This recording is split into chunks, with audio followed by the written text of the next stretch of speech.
Please welcome with an applause to Annette Wolfsberger.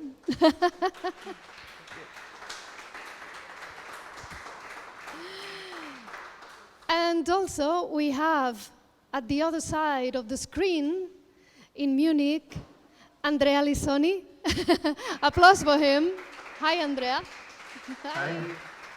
Hi, nice to see you. Who is the director of Haus der Kunst in Munich. Welcome, Andrea. And then afterwards will join us Thomas Duret from Baobab. We hope that he can make it on time for the conversation. So let's get to know a little bit better our participants today. And I'd like to start with Annette so that she tells us about the projects that she does. And you are in this project called Reimagine Europe, right? Yes. That how many years have been going on? We started in 2000. Is it working? Yeah, we started in 2017. So I'm Austrian. I live in Amsterdam already for now almost 24 years. It happened. And it all goes so fast. I would mainly say I'm a producer, and as a producer of Sonic Acts Festival in Amsterdam, we tried to increase the possibilities for working transnational. And that is, of course, always something that is difficult to fund.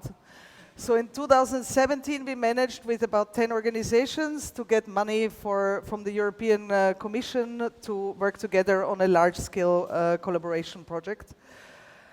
Always lasts 4 years, and then we applied again, didn't get it, managed to get funding now, and now we are 14 partners all across Europe working together.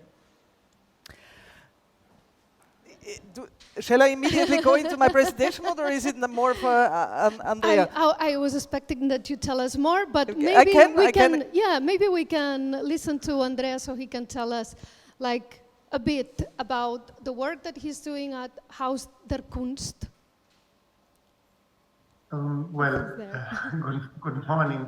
Thank you so much. I'm very sad I cannot be with you today. And it's a challenge. It's to describe what we're doing in one sentence. I would say I'm trying, and I think for now relatively successfully, to transform the institution. It was very well known for being an avant-garde institution with a heavy history. Heavy because the building, which is one of the biggest spaces in Europe for contemporary art, has been found by Adolf Hitler in person in 1937. And then throughout the 90s and 2000 has been led by really visionary curators like Chris Dercon and then more recently Okwui Envenzo. So what I'm trying to do is to transform the institution in an institution that only works on transdisciplinarity, transnationality, transgenerational approach, focusing on the question of the today and the future, and sometimes looking back. Inevitably, today means what does it mean to be into a different condition? And a different condition, we are all aware, is a condition has to do with being surrounded or being already into the matrix. No? And this we do mostly by focusing on sound, on moving images, liveness. Nice. And so Annette can tell us about this variety of organizations that are part of this Reimagine Europe project. Yeah, I think one thing I forgot to say that as many of us, we all work part-time. I also work part-time, so next to Reimagine Europe, I run an organization called W139 that was artist-run. I would now call artist-driven because I'm not an artist, but it very much also creates a space for artistic experimentation, so I think it will be really interesting to talk to Andrea about that too. Just quickly some basic facts. I'll run you through some slides and give examples of artistic projects that have been facilitated. Basic facts is it's of course super hard to get money from the European Commission. It's an enormous amount of work, but it is also needed to work transnationally. So we do this with 14 other organizations, various in scale. It's in between. It's very interdisciplinary, I would say. We also like the idea of the undiscipline. It's based at Paradiso in Amsterdam, which is a large-scale pop venue. Was initiated by Sonic Acts, which is an organization, festival organization along art, science, and technology. And partners are very different in scale, so we kind of encompass the whole cultural chain of development, research, production, presentation, and dissemination, I would say. And that is very important. So we are all, of course, locally rooted and in different contexts, but we try to learn from each other. And I think that's very much important. Here you see the very official description of the project. But I think what we do is we try to respond in our work to the social and cultural, political challenges that we face nowadays. The new project is very much, as a starting point, takes the climate change. But what we try to do is develop and help develop new perspectives for our audiences. We do this by supporting artists and organizations and our audiences. So for the artists, it really tries to invest into space, time, and resources for artistic experimentation. For the organization, it responds to a lack of opportunities to work together and to also disseminate work across Europe. And finally, through an area of activities, we try to increase the agency of our audience. And here I put in some quotes in between of people who were involved in our project. One of the artists that we worked with through Radio Web Magba in Barcelona just acknowledged that having the funds, and this is what we try to do, we don't try to do something new. We put together a partnership of organizations of which we think that they do interesting work, and we try for them to, with this project, to generate funds to upscale, to have more money, to do things a bit deeper, longer, and I would say more together. So we have a project, again, the formats of all of this is very much depending on the different organizations of artist residencies, artists workshops and trainings. And I think what we all acknowledge together is this importance of artistic experimentation, which in the minds of some people has really moved out of our everyday life. But we always see that, as Lucas said, art is increasingly seen as something exceptional, as something that is outside or beyond a normal way of being in the world. But experimentation is a very normal way of relating to the world. It's not something exceptional that needs an explanation of its value. It also always, very often drives other developments of society, which is not necessarily something that is at its core, but that is a consequence. And I would say that is also something that drives this project. One of the things we did, or that Sonic Acts did in collaboration with the University of Utrecht and the University of Hong Kong, and of course I put the Delta here because we're also in a Delta, was an open call related to the universities called The Lives of Delta, which is a study program. And it kind of brought in an artist, Minji Kim, who is based in the Netherlands and in Seoul, to develop her own artistic practice and relate to the students and researchers as part of the project. Another example of an artist residency would be Jessica Eckermann at Aterrarem, that's in the Maison de la Radio in France, trying to generate the space there to develop acousmatic works. Or, to go back to Barcelona, the Radio Web Magba working group, which very much began as a collaborative of working together and trying to get out of the daily stress, also get to know each other better, work together, but also cook together. Here is a little sketch of one of their working sketches for one of the podcasts they did within the project. And just to say, Radio Web Magba for us has become like a glue, because they very often visit other organizations and dive into the process that already exists, and does in-depth podcasts, which stay out there because they're not so time-based, and which give kind of extra context to the projects we developed. what Anna Ramos also said is we are a practice, not a model. So of course, whoever works together, we are very much a network officially of organizations. Some of us are institutions, but at the end, it's also very often a network of people. So we've had like of organizations shifting, but we try to keep in the people with new organizations, just to make sure that the collaboration also grows. Other projects that have been done include, for example, by Borealis Festival, a project with Elina Waage Mikkelson that very much takes an indigenous art practice, in that case in Norway, from a Sami experimental artist into consideration, who developed a kind of format that takes into account traditional Sami matters of conversation, but also looks into what does indigenous experimentalism contribute. Another project that Parque Atto Vivente in Italy has been doing is an exhibition and adaptation of a work by Oliver Ressler, an Austrian artist, called Property Will Cost Us the Earth. And again, it is a project that's already going on that we try to disseminate to other organizations.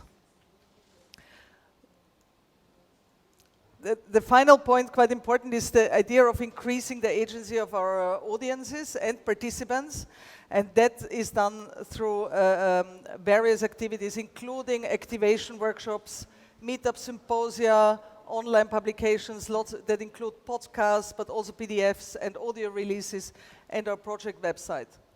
And I think Tamar already mentioned the word, but it's very much about seeding. While for our funders sometimes, they always want us to do something new. For us, that is not a reason to be. It's very much about building. And this building takes a long time. We all know the jumping from artists that are well known and that are much easier to tour around. We are more interested in also working with emerging artists or mid-career artists who might not be so much out there, and to try and develop their practice also over longer term. And that's something that this project has also enabled us to do.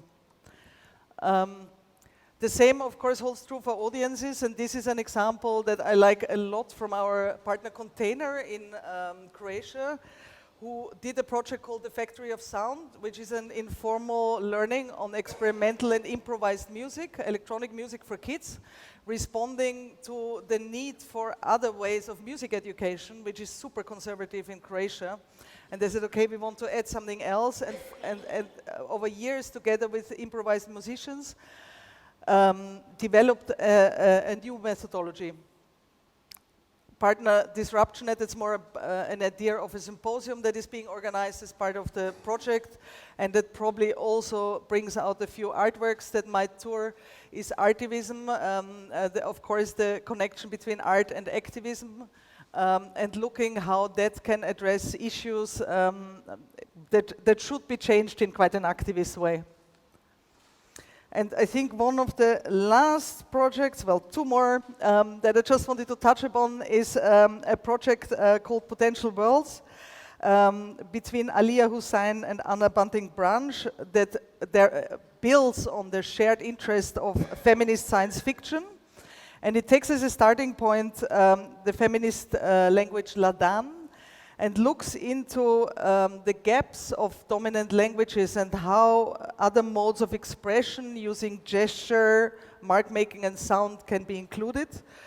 This was a workshop that was initiated at Bergen Kunsthal, then moved on to Sonic Acts, and that, for example, resulted in these new sketches and drawings of descriptions that participants felt we are lacking in our expression. So in this case, it says the space which cannot include everything and everyone and every action, but tries to, and the space which tries to include everyone and everything and every action, but cannot. I've already alluded to Radio Web Magma. If you don't know their work, do check out their website. This was a podcast, for example, of Singaporean researcher Jermaine Chua, who very much looks into the containerization of our society from a perspective of the South. and of the idea of the container is bypassing the global south. Finally, what I wanted to do and what I'll do now is I'll pass through a publication. We did think about publications, and rather than making a boring project publication, tried to reuse publications that our partners already did and interview our artists and highlight some of their projects as a legacy to the project. And I'd happily leave the book here at the art school or at the festival, wherever it's of best use. This kind of is a culmination of the last project. We'll also do a new one. Okay, I didn't know exactly who you were going to be, so I thought, why do you all listen to this? And how can you actually take part in this project? I mean, as artists, our partners run quite a few open calls. They also run artist workshops and trainings, depending on your location, that we are happy to share. And to, as organizations, there's always a way of collaborating also outside our network and of showcasing or co-producing works, disseminating works.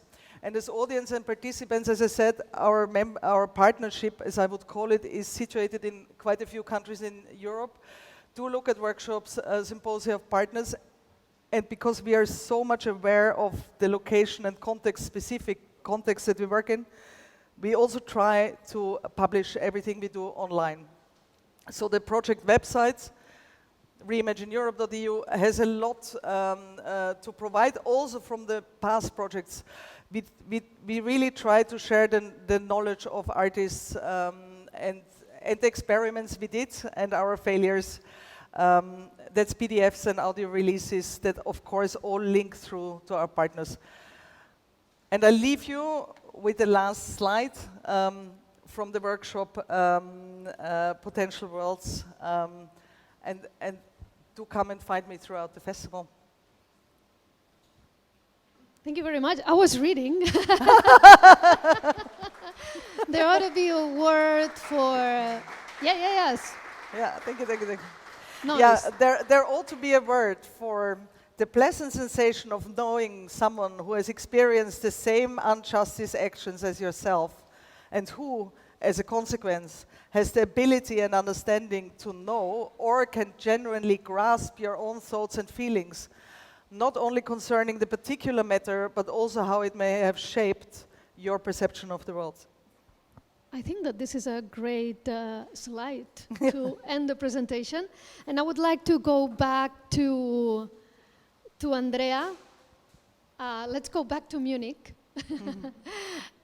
Because I'm sure that he will elaborate more on the work that they do. And especially I was intrigued because I think that's what makes it any project more interesting, that you talk about that you are in an institution that you are trying to renew, and with doing so, looking, of course, at the present, to the future, but also sometimes to the past. And also that the artists and the projects that you work with that are transnational, transgenerational, like the young and the old, etc.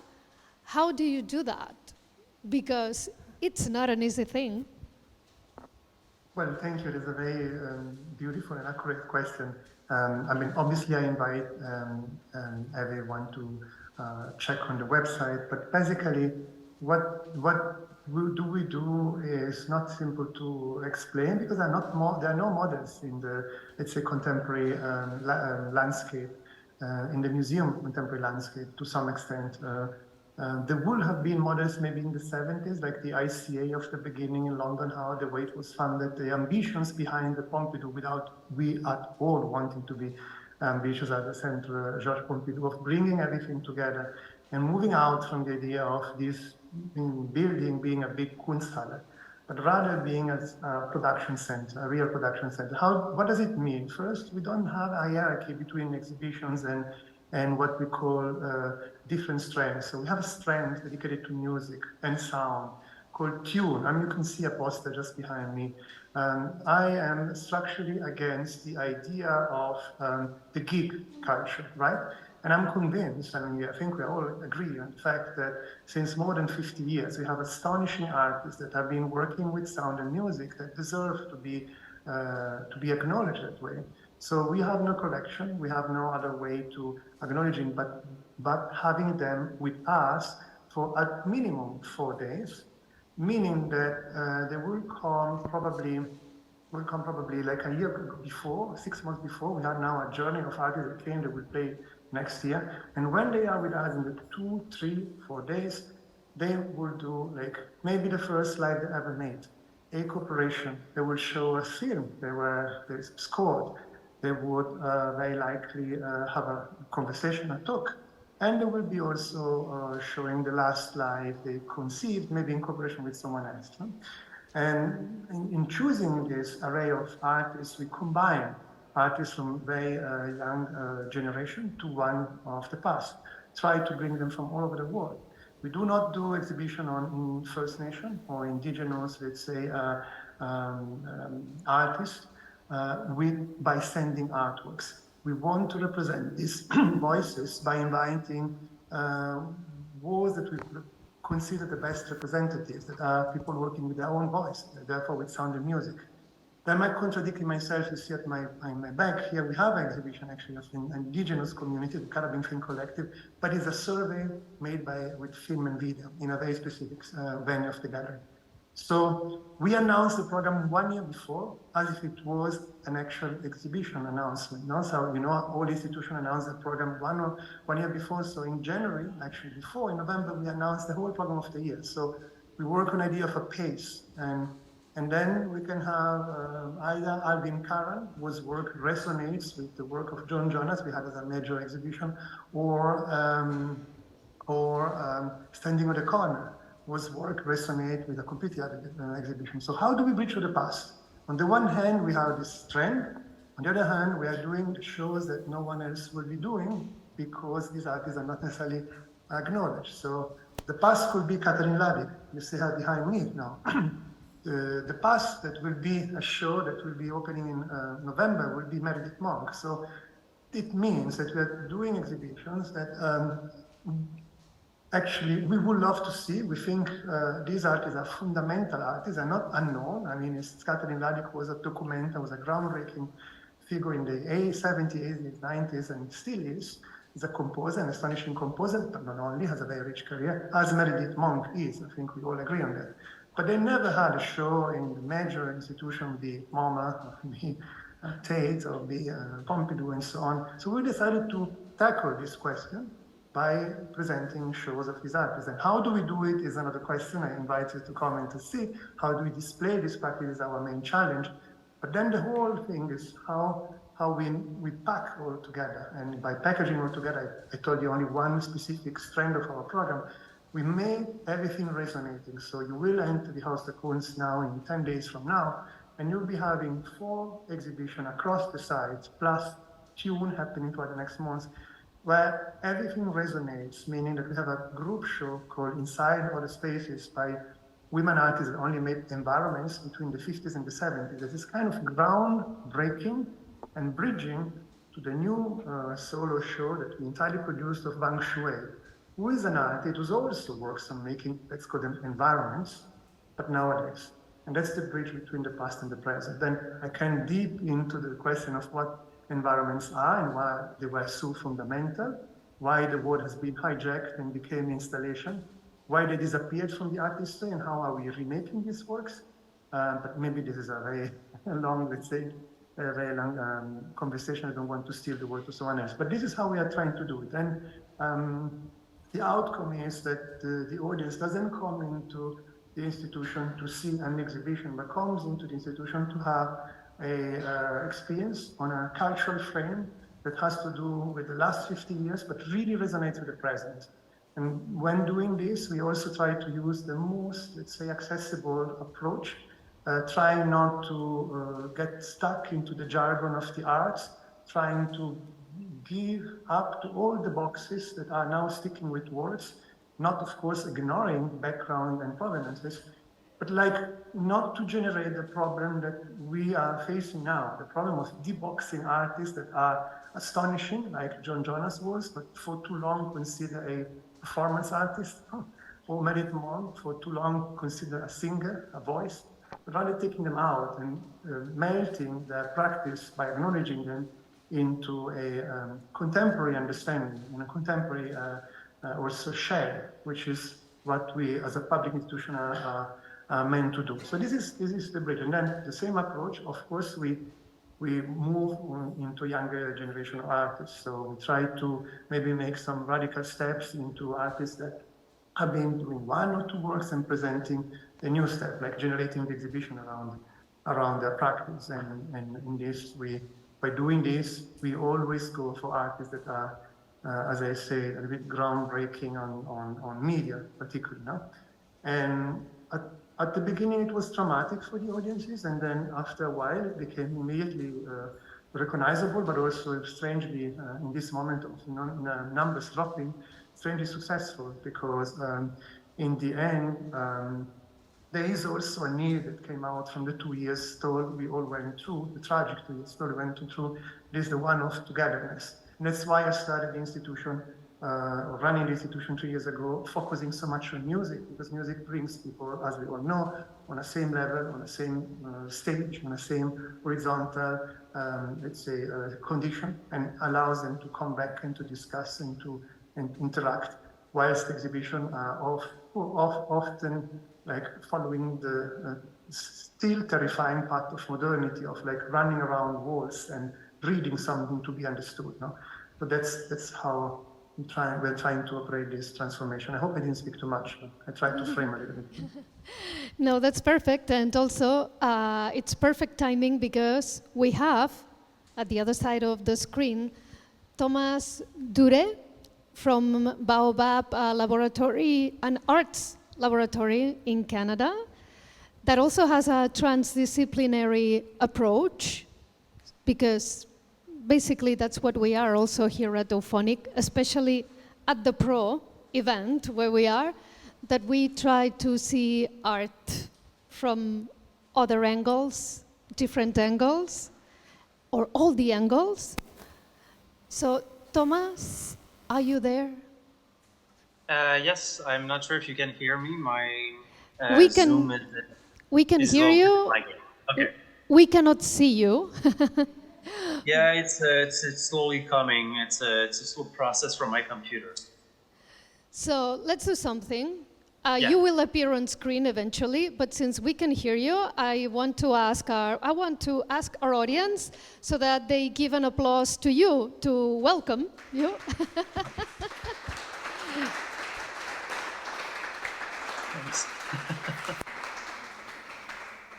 I always forget that the camera is there, so I can talk to you like looking in the eye, not somewhere else. So Thomas, welcome and thank you very much for, oh, there you are. Thank you very much for being here.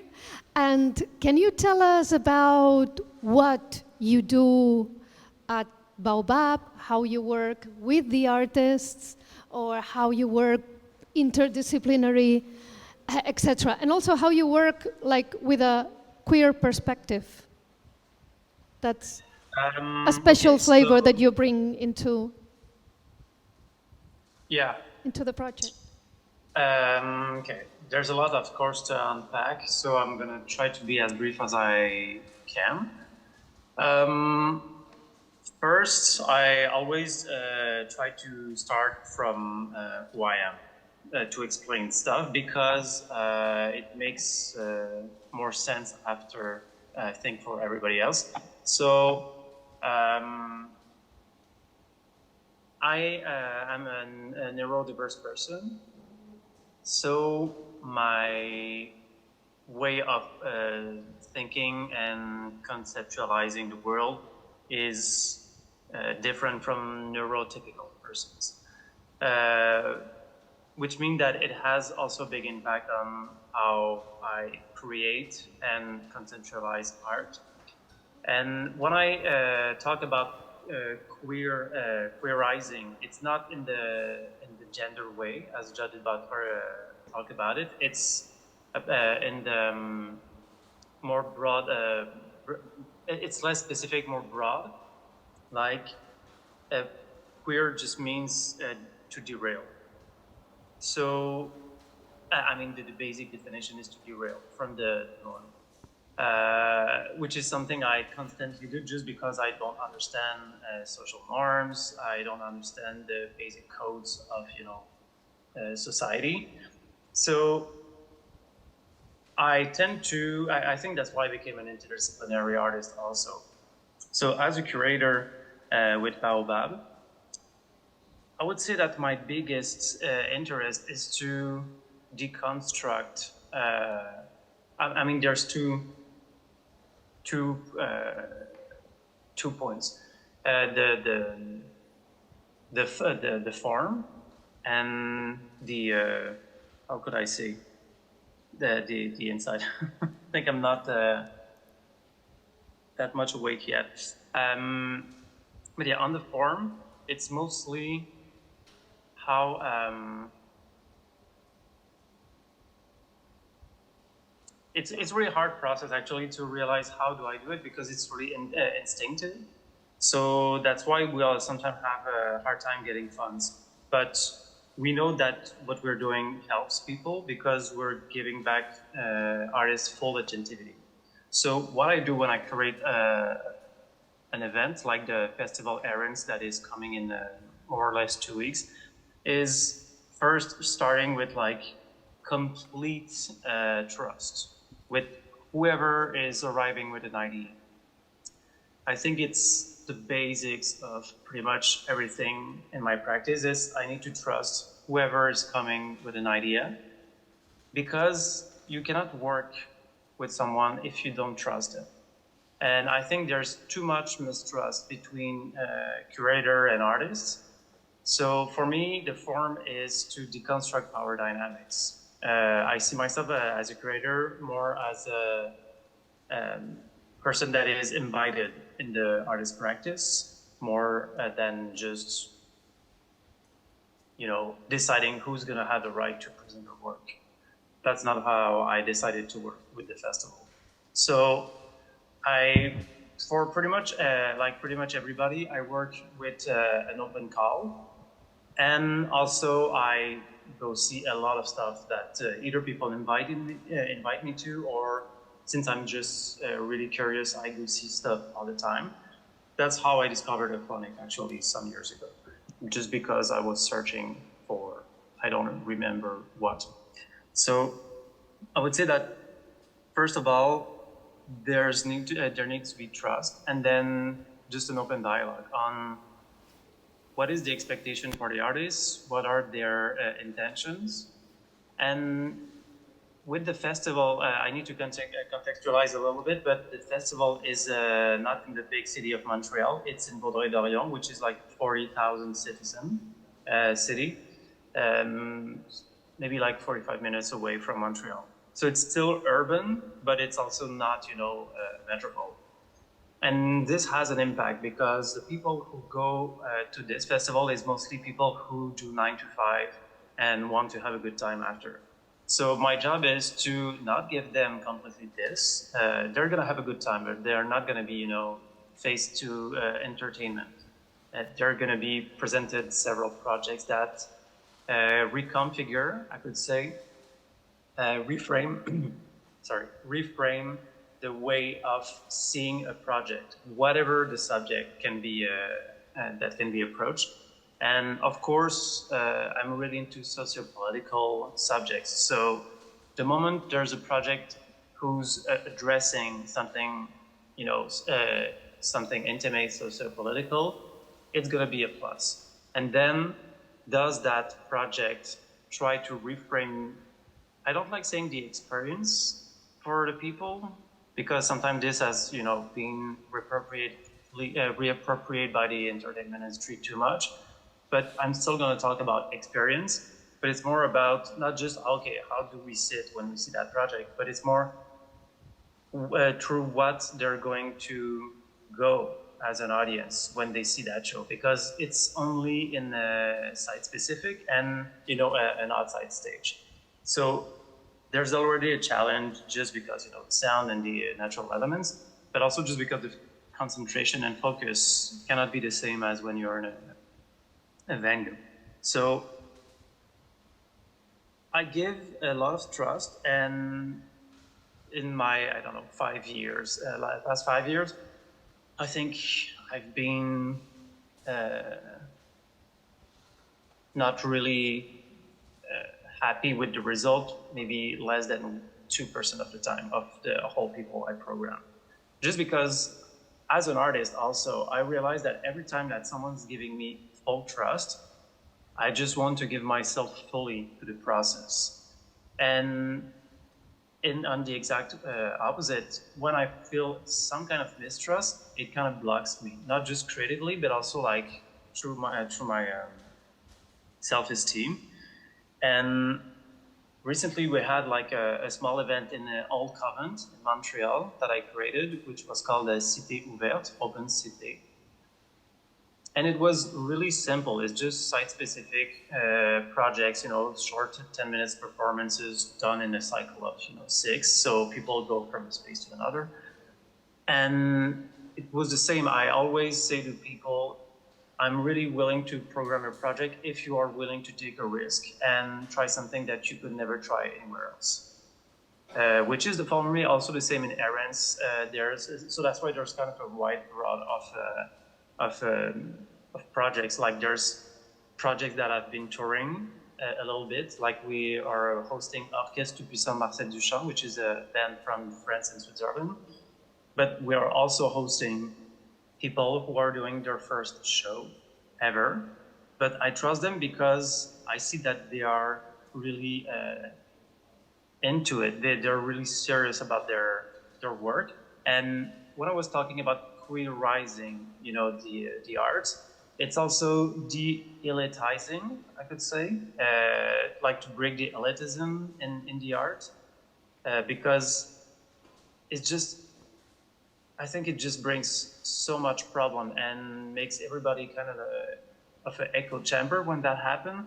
So since I am not agreeing to the normal power dynamics in curating, I try to program stuff that some other people would never program. Sometimes just, to piss other people off. So they would say, how could you program something like this? But I do it because I think everybody needs a chance or several. And that's also how you build your career as an artist. You need to be given the chance and the opportunity to fail in a safe place. So I always tell the artist, I don't care if you fail. I don't care if it's bad. I just care if you're going to be happy in the process and you're going to do it seriously. So it's a long response. I'm not sure if I'm covering everything because, as I said, I'm neurodiverse, so sometimes I just derail my own mind. We all derail ourselves sometimes. Thank you very much, Thomas. I think there is something that I like that kind of the three of you brought up at different points. You said like that the arts have not to be elitist, so de-elitizing. Also, Andrea mentioned that some art jargon, like things that put barriers between the audience, different kinds of audiences, and the artistic work. And Annette, in the project that they do, in a way, they also open like the opportunities through the open call, the different festivals that are part of Reimagine Europe. So I think this is good. And also I think that the approach that you three have, like, we let artists do their thing, they do their stuff, whatever they have to do, and give them like the chance and the freedom, the space, and the resources. And since we are running out of time, I would like to ask our wonderful audience if they have questions, comments. Can I finish feelings? with one statement? It's Please super do. short for me. Actually, that's what I realized this year is that there's no, bad projects or niche project. They're just bad context of presenting those projects. That's pretty much how I, try to make my work around as a curator. That is so true. That is so true. And sometimes these niche projects, it's just a matter of time if they have like the right environment to develop themselves, they reach. We are all niche, right? Yeah. So, I mean, questions for Andrea, for Thomas, for Annette? Do you have any? Yes? No? Maybe? So we're 5 minutes at a time. So thank you very much. Or if you want to say something to wrap up. yeah, I had one question also to Andrea. I mean, the course that you do at your institution, what were the barriers you went against? Because I think you are in an institution that worked quite differently. So what did you come across? What did you have to overcome? Or was it all smooth? No, it's an incredible, pertinent question. I had to overcome first colleagues, because I moved into an institution. When you move into an institution and you're asked to move into that institution, of course you find an ecosystem of colleagues that you choose, that you like and you want to work together with. Yeah. This has been a big jump, because from making object-based exhibition only, like 6 times a year with public program, traditionally having artists talking and experts coming and speaking about specific subject matter, bringing in strands only related to sound and music, and or strands related to liveness, and like blending everything and having so much liveness across different exhibition and different programs, generated what was seen as a high amount of work, a different workload, completely different workload. Yeah. And that, to be very honest, at the beginning, and still to some extent, this was the most challenging, no? Yeah. Because as you arrive, you're alone. You have like some 80 people around you telling you we did this way for 20 years, 10 years. So and we know it works, but no, it would work probably, but the future will be different. We know that we are in an extinction situation for real, and these institutions are astonishing, but if they don't transform, they're going to be extinct relatively soon. So, and they need to match the society and the needs the society has, no? And the desire and also the appetite. So that was the most complicated. And then came also the fact that I very honestly was really like starting in the moment of COVID, and that was also very complicated, because if you push so much on liveness in a moment where people are suspicious about gathering, it's hard. But in general, I think it's a fantastic challenge that requires many transformations. One of them being the way you communicate, and this is a long journey, right? Because how do you reach out? Not trying to target, but trying to make the basic, let's say, curiosity sparkling, no? You don't want to extract any data, you don't want to sell anything, you're just a civic servant, and you want, the money that comes from you, paying taxes, goes back in a different way, and this way we call contemporary culture. How can we make sure that you are aware of this, no? That's the main question. And this is still a challenge that I think has to do with everyone in the cultural landscape, no? Absolutely. Yeah. No, it also comes back to the first presentation of how to deinstitutionalize the institutions and even deinstitutionalize the so-called fluid open arts organizations. Yeah. Thank you. Thank you. So any thoughts to wrap up before we go to the next presentations? So let's keep it here. Thank you, Andrea. Thank you, Thomas. Thank you, Annette. Applause. Thank you so much.